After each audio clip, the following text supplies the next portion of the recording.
This episode of The Matt Feret Show is brought to you by the Brickhouse Agency.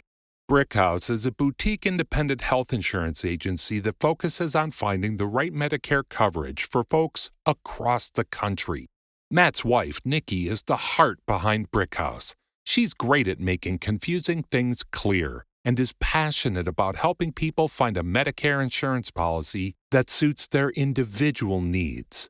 To schedule a free one-on-one appointment with Nikki or a member of her team, head on over to brickhouseagency.com or simply call 844-844-6565 and someone will help you schedule a phone call or a Zoom meeting. The consultation is free because the insurance companies pay Brickhouse, not you. There's never any pressure or obligation to enroll. Your clearer, simpler Medicare journey is just a call or click away. BrickhouseAgency.com.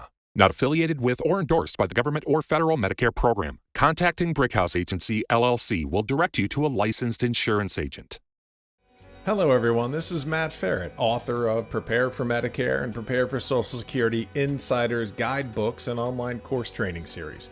Welcome to another episode of The Matt Feret Show, where I interview insiders and experts to help light a path to successful living in midlife, retirement, and beyond.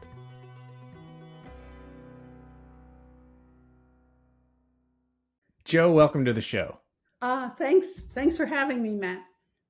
Tell everybody what you do, how long you've been doing it, and how you help people. I'm an author. I write books. I also have been on radio doing radio shows for a long time on NPR. And I think the way I help people, I think about like the first time I was on NBC television in New York, and I was doing shows on food and nutrition. And at the time, people said, oh, is this going to be restaurant reviews? And I thought, no, I don't think so.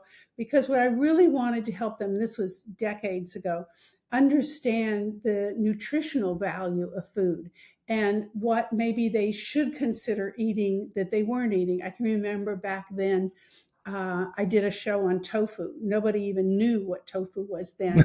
And no, they didn't. Tofu, yeah. I mean, really. And so I felt like I was helping people by doing that. And with my current book, which is called Keep Chasing Waterfalls, a story of adventure, tragedy, and defying the odds. I really feel so strongly about this book because I was given a very grim diagnosis, basically that I wasn't going to walk again. You can't see me walking right now, but I'm doing just fine. But I refuse to accept that diagnosis. And we can talk about that later. Well, how about now? That sounds, yeah, let's go. Let's do that. So what happened? Well, okay, we'll backtrack to what happened. I was sitting upstairs here in my office one late November afternoon. And here in Southern California, it doesn't usually rain in November, and it was really raining. And a friend of mine was downstairs ringing the doorbell, and I didn't want her to get wet out there. So I ran out of my office. I ran down the steps. I missed the bottom two steps, it was horrible. I went sailing horizontally, and I could not get up. And it became very clear very quickly that I had ruptured my Achilles. And my husband, who was luckily here at the time, lifted me up, found some crutches, got me to the urgent care in our neighborhood with my friend along. And the doctor there said, took an x-ray, and she said, I hate to tell you this, but you've ruptured your Achilles. Completely. And I don't even know prior to that if I even knew what an Achilles was or what it does. And you need an Achilles. When you see these primarily basketball players, it just happened. There was Aaron Rodgers for the New York Jets. Yeah, it just happened. Yes. Yeah, and I read that, and I tell you, it gave me chills because I thought, poor guy. They say in the newspapers he's going to be out the rest of the season. no, baby, he's going to be out a lot longer than that. How I've never done this. I've heard of stories before, like there's a loud noise or a snap or something, which sounds and feels gross just to even say it. Did you notice anything, or did you just try to get up and something didn't Yeah. work? Now, everybody talks about that popping sound. I think Kevin Durant, when he hurt his Achilles, he had that popping sound. I didn't have that sound. All I knew was I could not step on it. And then what the part of the story that I hope others really learn from is that we went to Malibu Urgent Care. The doctor there says, you need to go see an orthopedist. I think you've got a full rupture here. So in urgent care there, I felt so like show offy because I had the personal cell phone number of my orthopedic surgeon who had no, this is such a sad story, and this is what I hope people learn. And he had worked on a meniscus tear I have in my knee because I'm a hiker, hike all the time. And so I call him up from urgent care. He says, sure, come in at 8 o'clock tomorrow morning. So my husband wheels me in a wheelchair. And still don't know how he got that wheelchair so fast, but he did. And then this doctor who will remain nameless because I don't want to spend time in a lawsuit, he says, oh, I can fix this. He said, this is the part that I want viewers and you to really listen to. He says, oh, I can fix this. I used to do Achilles repair 20, 30 years ago.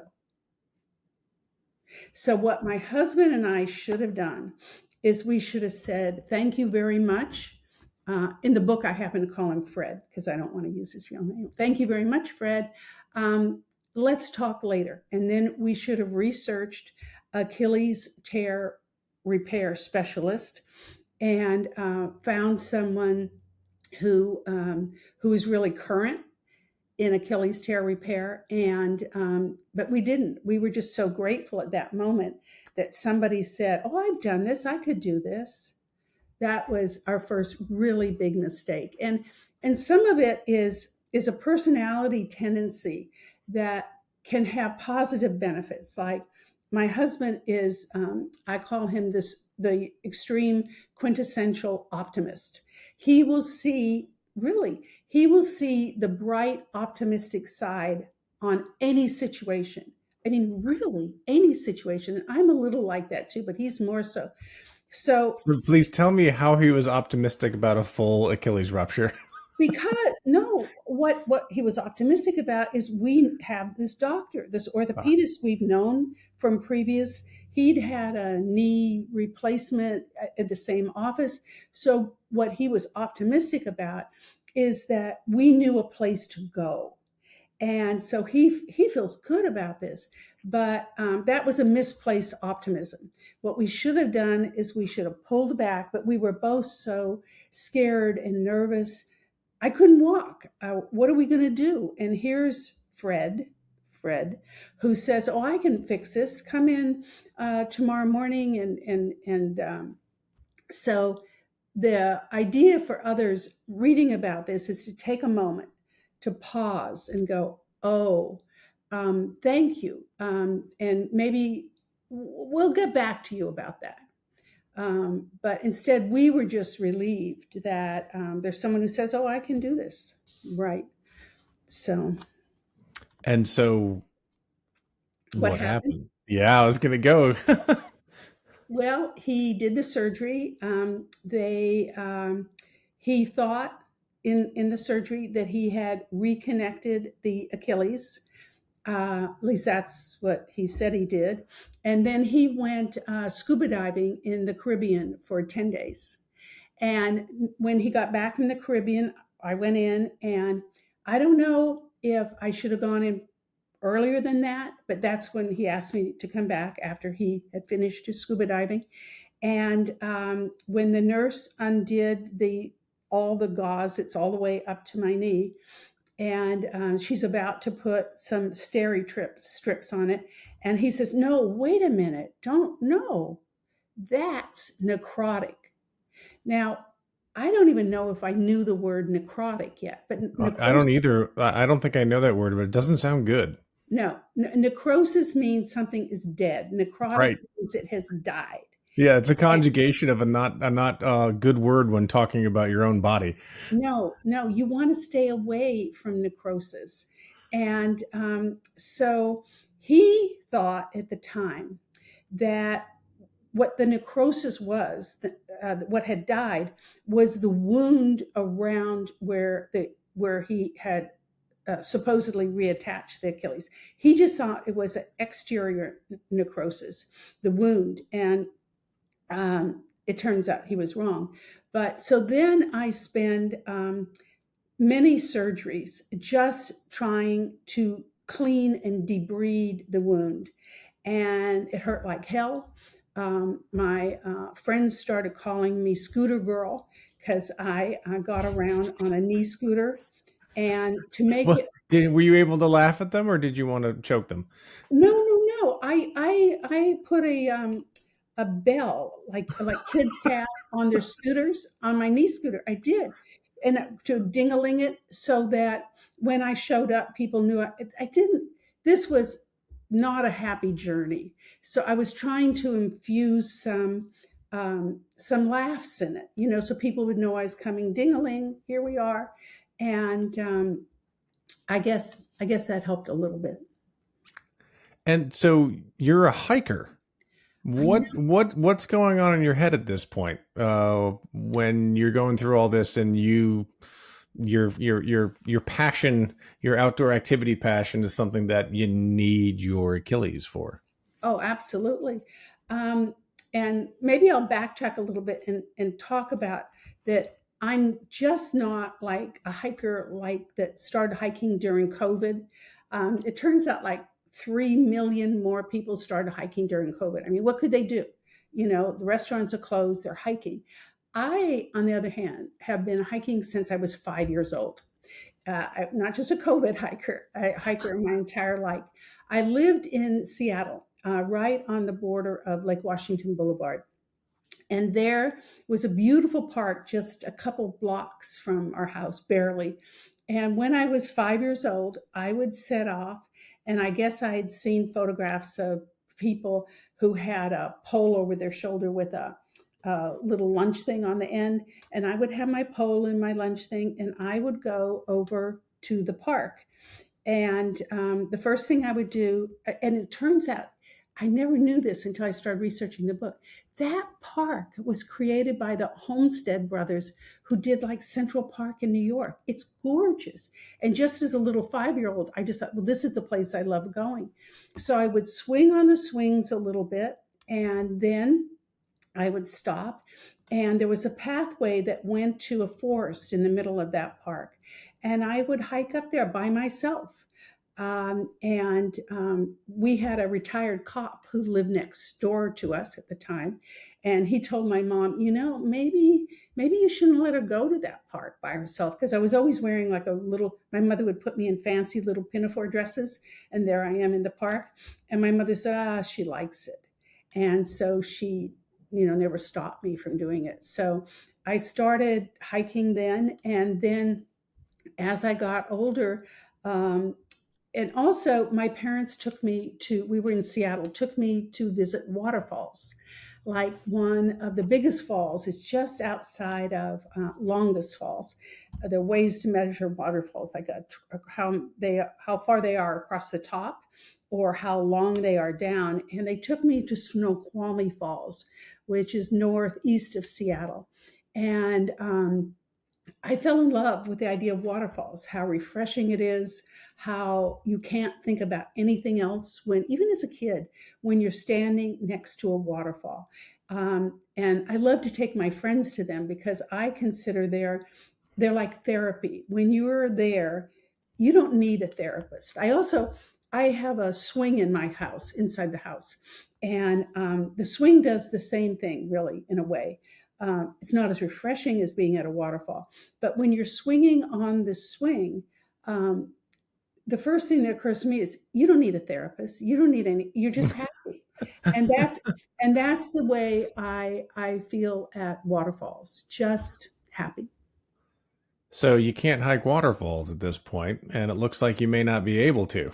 Well, I couldn't walk, and then they kept doing more and more surgeries, and I was.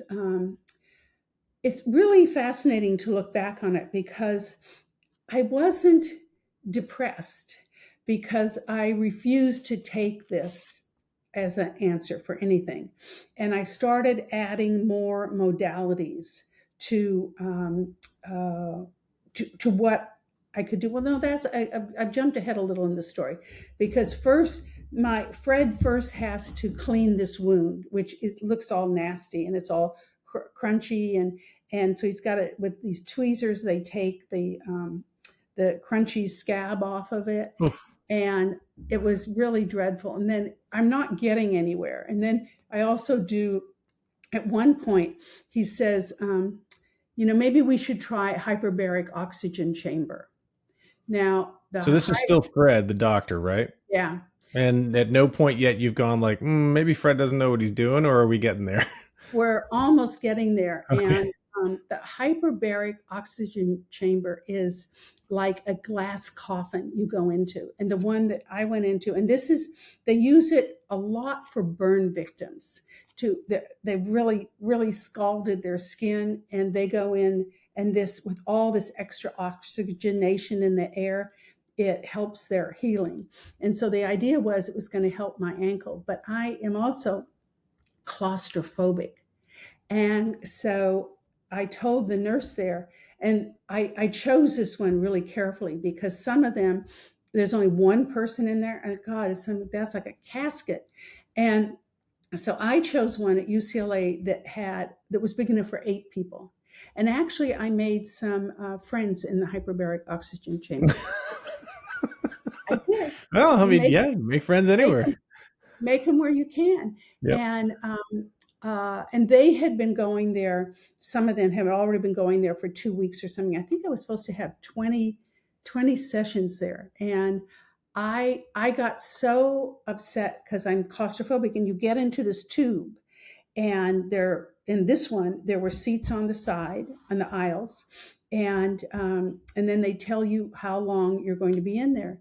And so the guy, one of the first times, he said, okay, so we'll go, and they submerge it. They go down to a different sea levels, different pressure than what you have, in this case, in Los Angeles on land. And so he says, okay, we're going to go down, and you're going to be in here for, let's see, I think the first one, you start at 90 minutes, but then halfway through, they stop it, and actually ends up being more like 2 hours. And I go, like, 2 hours? I mean, I'm someone who can't even take an elevator, and I'm going to be stuck inside this. And there was a really lovely woman there who, this was like one of her last sessions, and she knew how upset I was. And so she gave me a cold washcloth to put on my hands, and she held my hand throughout most of the session, was how I made it. So, So after all that, did it work? Did it help? Well, I did that. I also met I went to a wound doctor who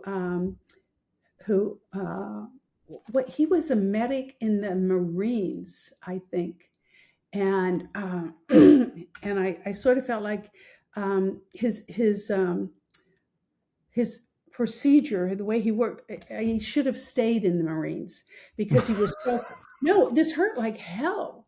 And he was so rough and gruff. And I thought, keep with the Army. I mean, or just leave, And so then finally I got to a really good, tender doctor. And of course, it takes 5 times as long for them. They want to zip through, they get paid, and then I'm out. But they took a lot longer. And then finally he said, okay, it's time to do surgery because we're going to remove all the scab and get it out of there. And he's still thinking that they're going to remove the scab. The Achilles has been reattaching, and this is going to be really positive. Well, what happened was, and now this is this is many, many, many, many weeks later. And so they did the surgery, and then he comes into the recovery room, and he says to me, he gives me a photo of my Achilles. He has a photo of it, and he says, "Do you want to see it? It's a slimy mess." And I said, "Well, yeah, I'd like to see it, I guess." And it never reattached, and it curled in on itself and died. Oh gosh. So when you see these athletes, the Kevin Durant's or the football player, and they talk about their Achilles, they still have one. I had lost mine; it had died. And so then the question is, how the hell do you proceed?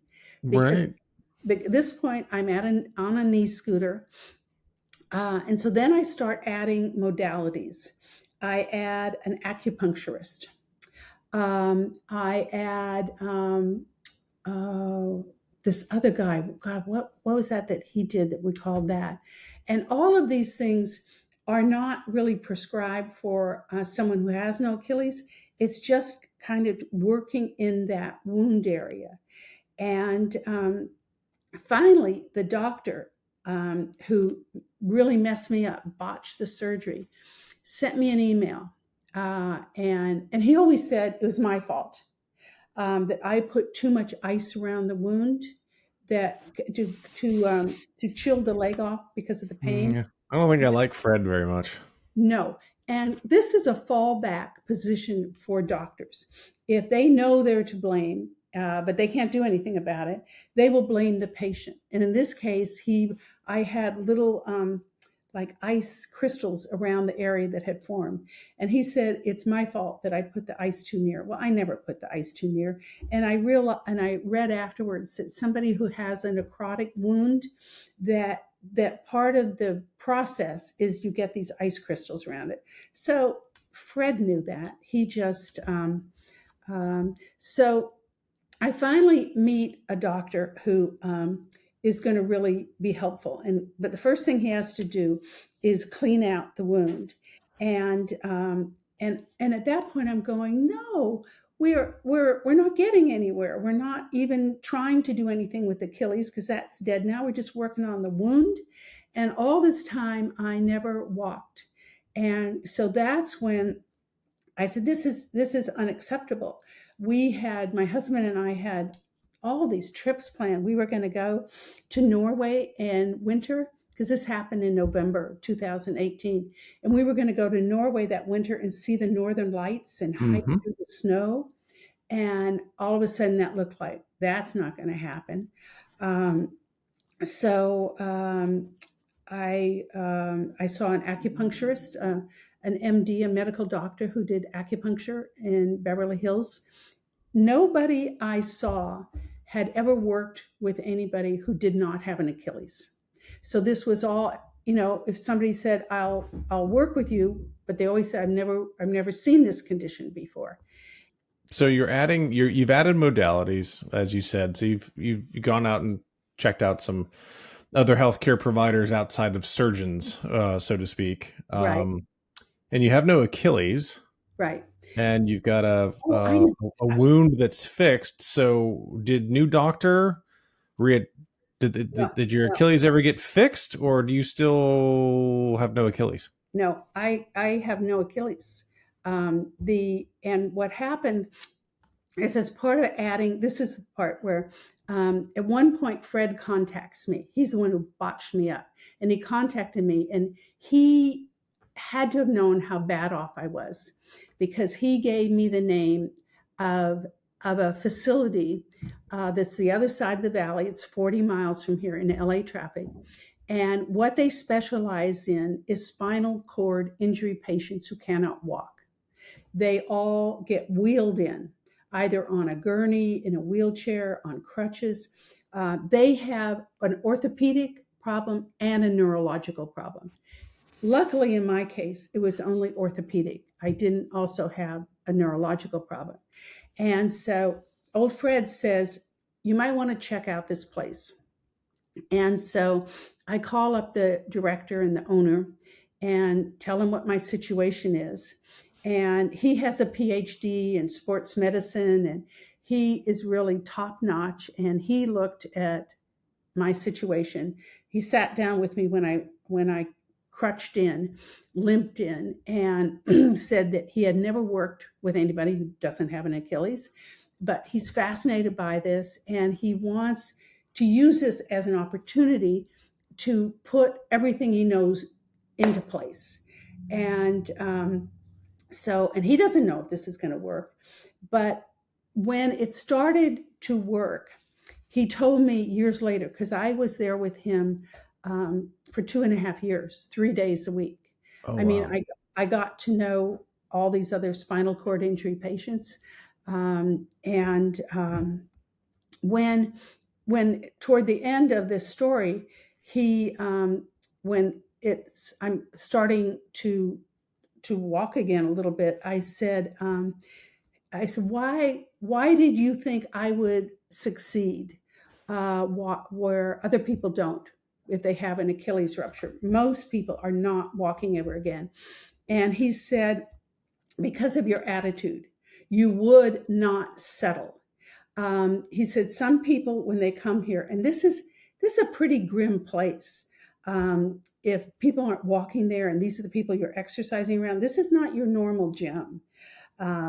And he said, when people come here, some of them come here, their parents or their family or their doctors send them here, but they don't want to be here and they don't want to do the work. And he said, that's most of the people who come here.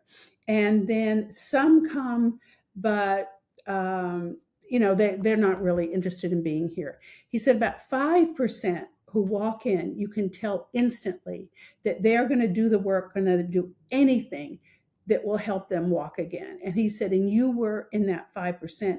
And he said, you weren't just like 1% of that. He said, you were 0.01% of people who have a torn Achilles, but you were determined. And let me tell you, to put it in context, why I was so determined. In the beginning, I'm a hiker. Mm-hmm. And I've gone on great, wonderful hikes and small, little hikes. And the idea, when my husband and I were introduced several years ago, he had a place in Montana. And one of my favorite things to do in Montana is to hike to a specific waterfall there near Big Sky. And a friend was visiting one Christmas. I said, let's go now. I'd never gone in winter. And the trail down to the waterfall, first of all, it's steep. It doesn't have that guardrail. It should. And it's the fall off is very vertical. And in winter with all that ice, but we had crampons on the bottom of our icing boots, on the bottom of our hiking boots. And we had the hiking poles. And we hiked down that vertical path in winter. And that's just like memorable. It's not anything everybody would want to do. But that's your thing. That's your passion. It's not just hiking, like going on a walk. It's going on big expeditions, right? Right. And that waterfall was something I'd never seen before. That waterfall, the whole wall of the waterfall was frozen in winter. It was turquoise ice. I mean, it was just gorgeous. And after, I mean, it was just like a religious, spiritual moment. It was so beautiful. And afterwards, my friend who had gone with me, who had never done anything like that before, she said, that was like a cathedral. And I said, she got it too. She felt it too. But one of the other hikes that I've done, thinking of like what I'm going to lose if I can't walk again, about 4 months before this injury, my husband and I were in New Zealand, and I had gone helicopter hiking. And have you ever done this? No. No, I'm lucky to get out on the AT every couple of years. Okay. All right. Well, helicopter hiking in New Zealand. New Zealand is a big place, and it has, for a hiker, what's so marvelous, it has no predators. It has no bears. Like in Montana, you can come around a corner and you can be facing. Oh, yeah, I've run into those. Right. Yeah, I'm a big hiker too, by the way. I just don't haven't done the helicopter hiking thing. That sounds amazing. So New Zealand has no bears. I am snake averse. It has no snakes. So I thought New Zealand's going to be perfect for me. And I never done helicopter hiking. And New Zealand also has vast swatches of land that you can't get to anywhere else. So my husband was going helicopter fishing. So he went off in the helicopter first. They sent it back to me and with my guide, and we went out helicopter hiking in a really remote area. And they dropped us off very close to the stream bed that, but it was so rocky. The creek bed was so rocky that you couldn't put your boot down safely without feeling like the rocks are coming up into your boot. And you had to be, of all the hikes I've done in my life, that was probably the one where you had to be in the best shape of your life, because otherwise you're going to break your ankle, you're going to fall, hit your head. I mean, it was really, it had an element of danger involved in it, but it was so much fun. And the person I was hiking with had also brought a little picnic lunch. We went to one hike first, a little hike that was to a waterfall that was more vertical, and it was just smaller. Yeah. And then we went back to the creek, and we walked to the real one that was just magical. And then the best thing about helicopter hiking is you don't have to trudge all the way back through that creek bed with the stones pointing up in your shoes, because the helicopter comes and picks you up. Yeah. Thank you. Thank you. Yep. So you've got all these hiking experiences. It's very clearly a passion of yours, and then you flash back to the reality of you're being told you may never walk again. Right. What was the mental? And then I heard when you said your doctors and in this facility said you were determined, and obviously you very much were. But how did your mentality around focusing on that passion and getting back to it, like a professional athlete might, right? You mentioned Kevin Durant. There's no way that guy could have come back without an enormous amount of dedication to getting Thank better. And even not only walking, but getting back into playing. I mean, he's still one of the best players in the entire NBA. It takes an amazing amount of drive to get past this. Well, this is the way life is now. Or, well, I could just retire, or, well, I could just not hike anymore. How did No, how did your mental gymnastics fare during all this time? How did you convince yourself? I I think I don't think I know. I have a real can-do attitude. If somebody tells me I can't do something, I will figure out a way to do it. Just watch me. Don't tell me I can't do that. And so once I was over at CORE, where all these spinal cord injury patients are learning to walk again, I and I see them, and I talk to the guy I'm working with there, who really became my angel. And I said, okay, what else can we add to this? And so he said, well, you can add medical acupuncture, not just your neighborhood acupuncturist, but a real MD acupuncturist. So we added that, and we added several other modalities. I mean, it became my full-time job, recovery, and I would drive from our house here over to the valley. It's 40 miles one way. And in the beginning, I couldn't drive myself because I wasn't well enough to do that. But then when I started driving myself, and I would come home and tell my husband, I said, that's the most dangerous thing I've ever done in my life. Drive on the Ventura Freeway to this place in the valley, because all the cars, even the big rigs, are going by, zipping by at 80 miles an hour. And I would just hog the slow lane and just pray that nobody crashed into me. Yeah. How And do you use the gas and brake with the no Achilles? well, it was my left leg. Oh, okay. Well, there you go. It was my Thank left. goodness. Yeah. And so I went there 3 days a week for 2.5 years. I mean, that was my full-time job. And people there could see me improving, the staff and everything, and they would say, you've got some pep in your step today. And I remember the first Christmas. This accident happened in November of 2018, and then the next Christmas after that, in 2019, there was a Christmas party at Core, and so the place where I went that enabled me to finally heal myself. And I stood outside the Christmas party. It was a dark parking lot. I limped across the parking lot, and I stood outside, and I looked inside at all these people who were at the Christmas party.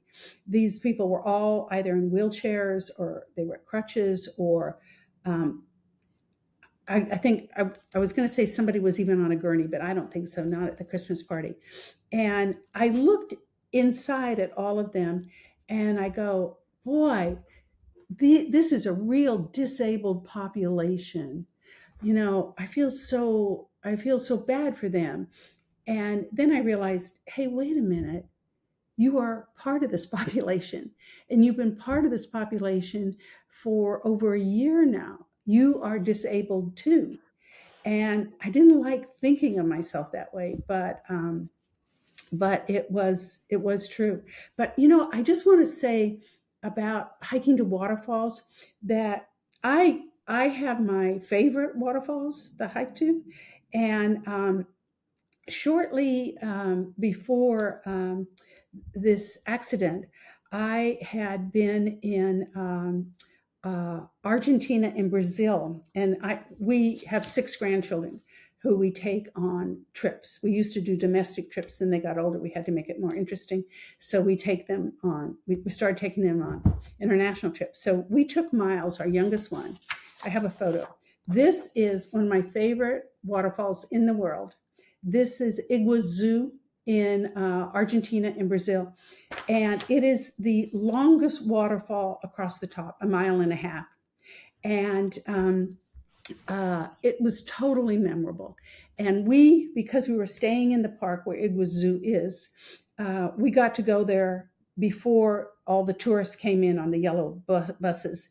And then previously we'd go in there, we could take pictures like this. And then when the tourists all came in and held their cameras up, you couldn't take a photo of anything. And our young grandson who was with us said, "This isn't Iguazu." He said, "It's a zoo."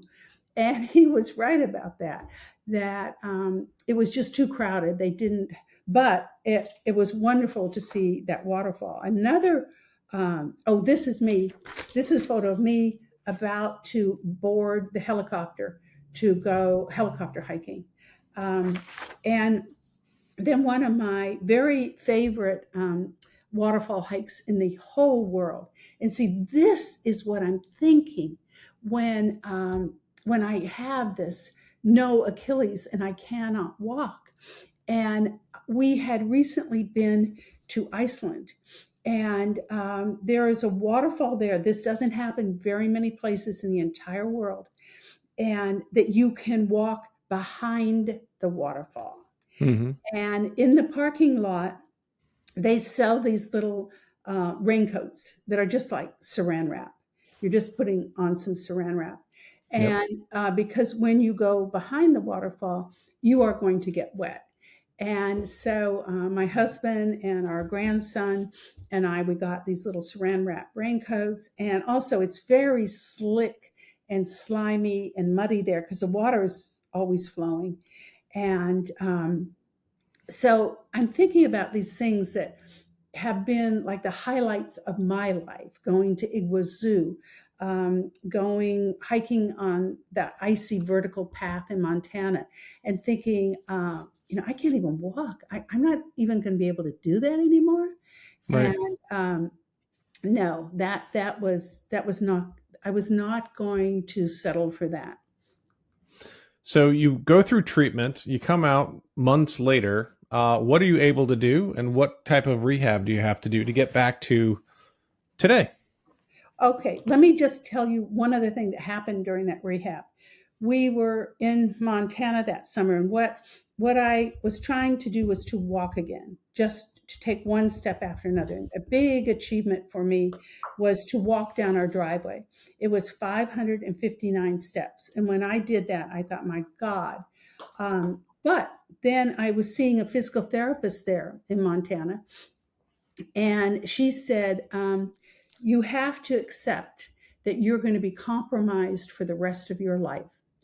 And when she said that, I really wanted to hit her. And I've never hit anybody in my life.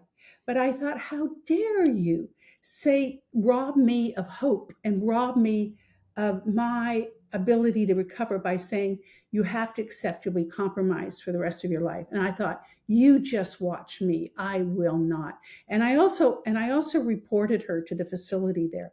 I said, you can't rob somebody of health, of hope.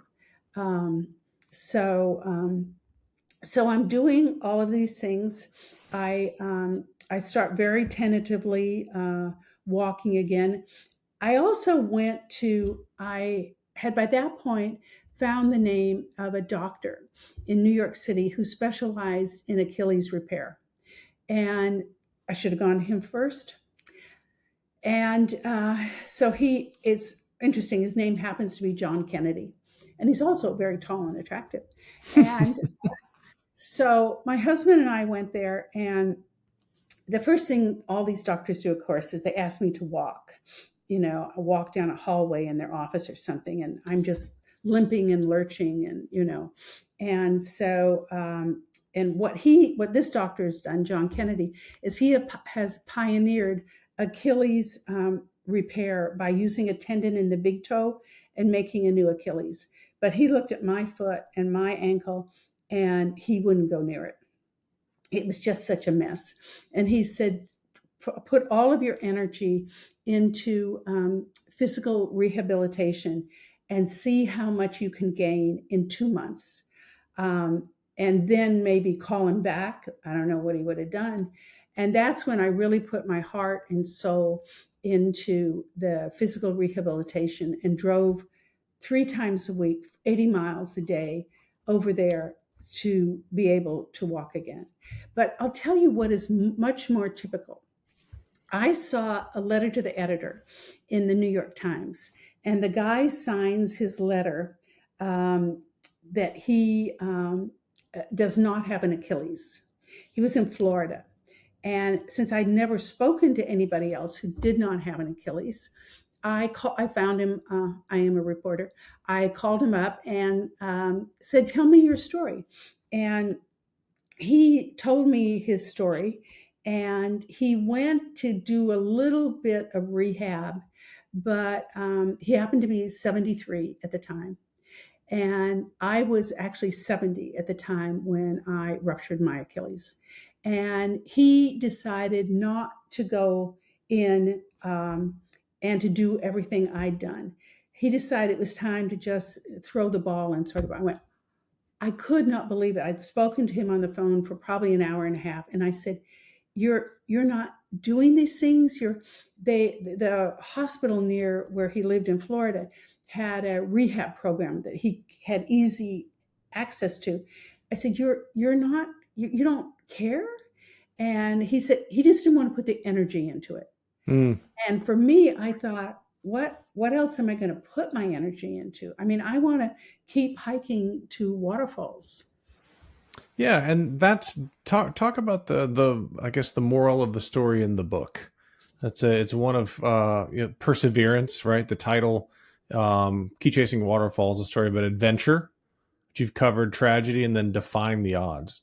Talk to me about you mentioned the whole percentage piece, but the message of the book for people interested in suffering a catastrophic injury later in life, that you can go 2 ways. Right. You can mail it in and say, I guess this is just going to stink for the rest of my life. Or you can do what you did, which is, darn it, I really want to remain active and I want to hike and do the things I find joy in, and I'm going to work extra hard to overcome them. What's the moral of the story of the book?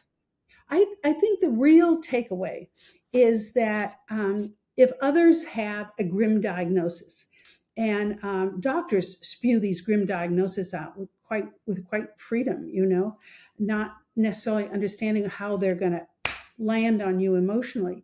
But if you get a grim diagnosis, or even like that physical therapist who said to me, you just have to understand you're going to be compromised for the rest of your life. Don't take it. Apply all the energy you have to healing and getting through that grim diagnosis, because you can probably do it. Use me as an example.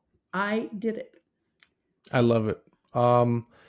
We've covered a lot, talking about overcoming injury, talking about the mental hurdles you got to get through, and also the doctor hurdles you've got to get through in terms of making the correct decisions and seeking out multiple avenues, let's say.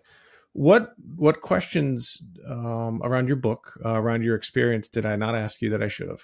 Well, this is my current book that's out. And it's ironic because the book that was coming out exactly at the same time as I ruptured my Achilles is Never Sit If You Can Dance. Well, I was not dancing. This came out for Mother's Day, Lessons from My Mother.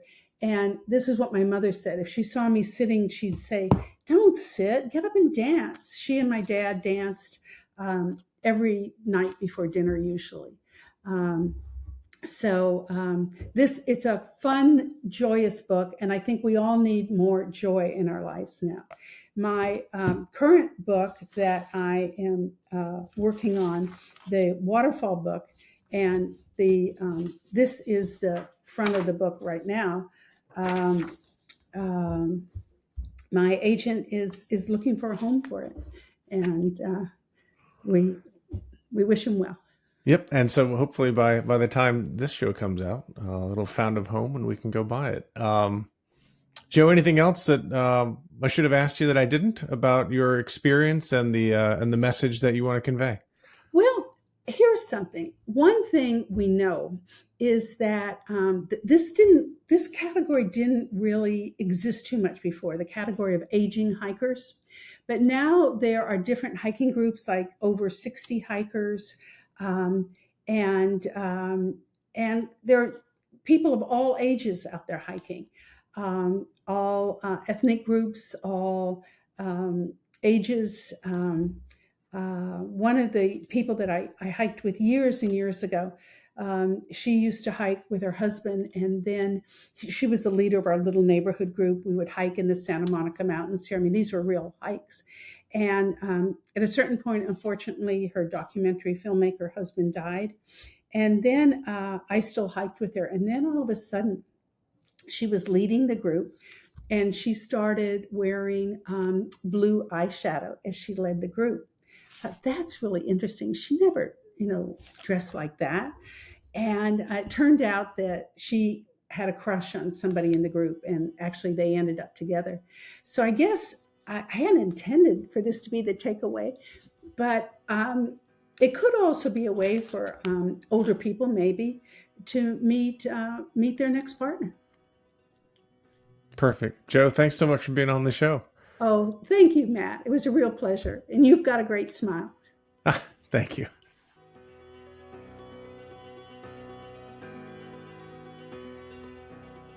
The Matt Feret Show, related content, publications, and MF Media LLC is in no way associated, endorsed, or authorized by any governmental agency, including the Social Security Administration, the Department of Health and Human Services, or the Centers for Medicare and Medicaid Services.